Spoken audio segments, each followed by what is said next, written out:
Update lang po tayo kay Mabilis Cash App. Sa previous video ko regarding Mabilis Cash App, so ito yung video na yon. So mag-withdraw sana ako dyan. Nag-attempt ako mag-withdraw dyan. Pero kasi late ko na rin na notice ay napansin na hindi na pala activated yung aking SIM card, aking phone number na ginamit ko sa Mabilis Cash App. So hindi pala siya mag-proceed kasi kailangan po ng verification code or yung OTP bago tayo makapag-disburse sa Mabilis Cash App. So nasasayangan ako that time kasi ang offer sa akin noon is 18,000 pesos. So that is the first offer nila sa akin, first loan offer nila sa akin. So may nag-comment sa video na yun, pwede pa rin daw palang ma-withdraw yon through GrabPay payment method. May option po si Mabilis Cash App. Tatlo po siyang option to withdraw sa Mabilis Cash loan offer through GCash account, through GrabPay, and through StarPay. So may nag-comment po doon na ma-withdraw pa rin daw po through GrabPay. Bibili tayo ng GrabPay as payment method kasi magkaiba nga naman yung mobile number na niregister natin sa GrabPay account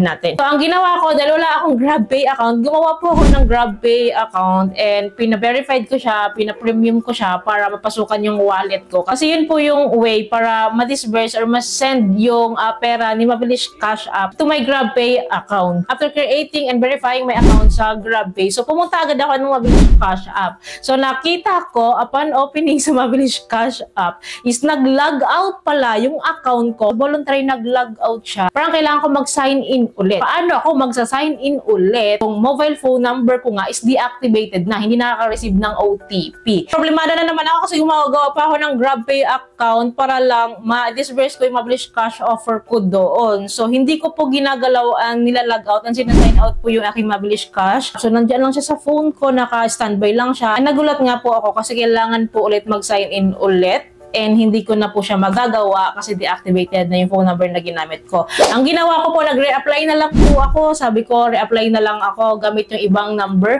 kasi hindi na nga po working yung old na niregister ko sa Mabilis Cash App. So, same details, same info. So, sinunod ko yung process pa din ng pag-apply. And then sa last step regarding sa ID type, is yun pa rin yung ID na sinubmit ko. Same na same pa din po. But unfortunately po, hindi po inallowed kasi yung ID daw na yon na ginamit ko is naka-registered nga daw po sa dati kong account. May account na nga daw po ako doon sa mobile number na na-deactivate nga po. So, na-detect po nila na same info, same ID, and yun nga, hindi nila inallow na mag-proceed ako kasi nga po, mayroon daw po akong existing account pa sa kanila. So, ang ginawa ko po, pumunta po ako ng website ni Mabilis Cash. So, nakita ko dun sa website nila yung legit na email address nila. Then, yun po yung in-email ko. So, nag-email ako sa kanila directly. So, niraise ko nga po yung concern ko regarding sa deactivation ng SIM card ko kasi I cannot able to process talaga. Hindi ko ma-open yung account ko kasi nga po deactivated na yung SIM ko, yung phone number ko. So, sinabi ko po yun, I hope matulungan nila ako to change my mobile phone number with the same account. So, hindi ko na kailangan fill up or mag-process pa ng application.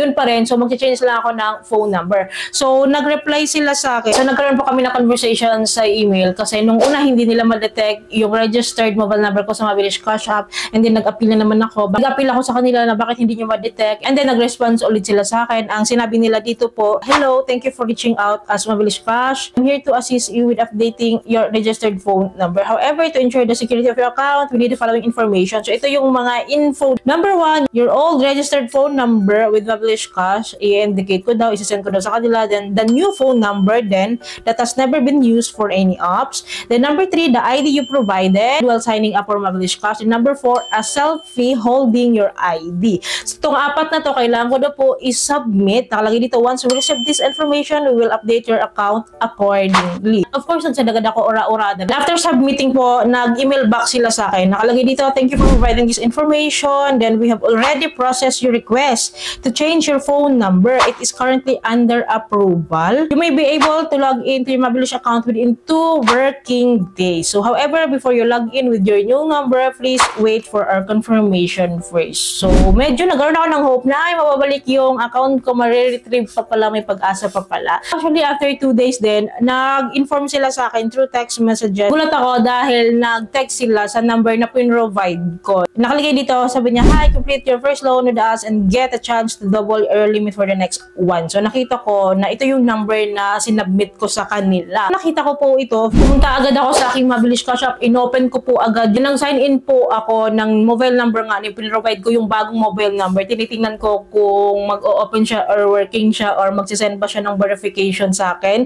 And nagulat po ako is working na siya. Working na po siya. So legit po na nare-resolve pala nila yun. Nagulat po ako, nagsend sila ng OTP and verification code. Ibig sabihin working yung ginawa kong request sa kanila and na-approve tayo and na-change talaga nila successfully. So, pumunta agad ako sa dashboard and tinakita ko po na 3,000 pesos po yung kaniyang offer, maximum offer niya po sa akin. So, bumaba po yung offer nila from 18,000 pesos, naging 3,000 pesos nung nagpalit ako ng mobile number. Bumaba po siya, yun po yung bagong update ko ngayon sa Mabilis Cash App. Bumaba po yung offer nila sa akin. Then nakalagay naman po, lagi naman silang nag-update sa akin na once daw nag-enroll ko daw yung loan na to is mag-double daw and tataas daw po yung kanilang loan offer nila sa akin sa susunod. So lagi silang nag-offer and nag-encourage talaga sila na i-avail ko yung loan offer na ito. So nanghihinayang lang ako na kasi 18,000 nga naman yung offer nila sa akin. Saka discount pa ako sa interest. Si Mabilis Cash App kasi unang-unang apply ko dito is 9 to 11% yung kanyang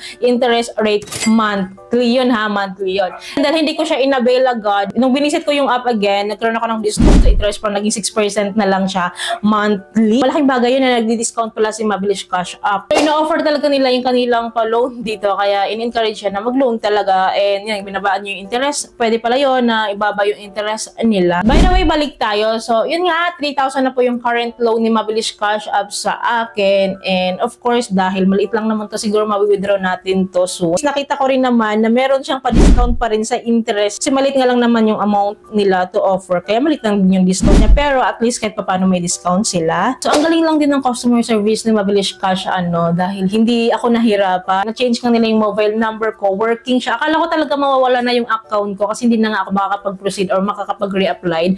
Kasi nga isa lang yung ID na ginagamit ko sa mga loan app. So legit pala na mapapalitan pa rin yung mobile number natin as long as activated yung mga emails natin na nakalink sa app. So, wala tayong dapat ipag-alala as long as marunong tayong kumontak sa kanila. Siyempre, marunong tayong gumawa ng account dito. Dapat marunong din tayo kumontak sa kanila once may mga trouble po na ganito. So, I commend sa Mabilis Cash customer service kasi as in, kahit papaano is inaasikaso nila yung concern ko. And talagang ina-assist po nila ako. So, good job yon. Magandang sinyalis yon na okay sila, responsive sila, nare-resolve nila yung problem natin dito sa Mabilis Cash. So, by the way, update ko kayo regarding sa withdrawal natin dito sa Mabilis Cash. If makakapag-withdraw tayo dito, update ko kayo kung paano mag-withdraw dito and kung magkano yung interest na ipapatong nila sa akin. And kung ma-offeran pa ba tayo ng mas higher loan dito once na in-avail natin to, or kung hindi ba natin to in-avail, ma-offeran pa rin tayo ng mas higher. Tataas kaya siya katulad kay Peso Reddit at kay OLP na tumataas kahit hindi tayo nag-avail ng loan. So lahat yan i-update ko kayo, kaya dapat po nakasubscribe po kayo. Click niyo po yung bell button para updated and notified po kayo every time may bago tayong mga video. Ayun lamang po. I hope po nakatulong tong video sa inyo. Kung nagustuhan niyo yung video, please don't forget to like and share. Thank you po for watching this video. Bye!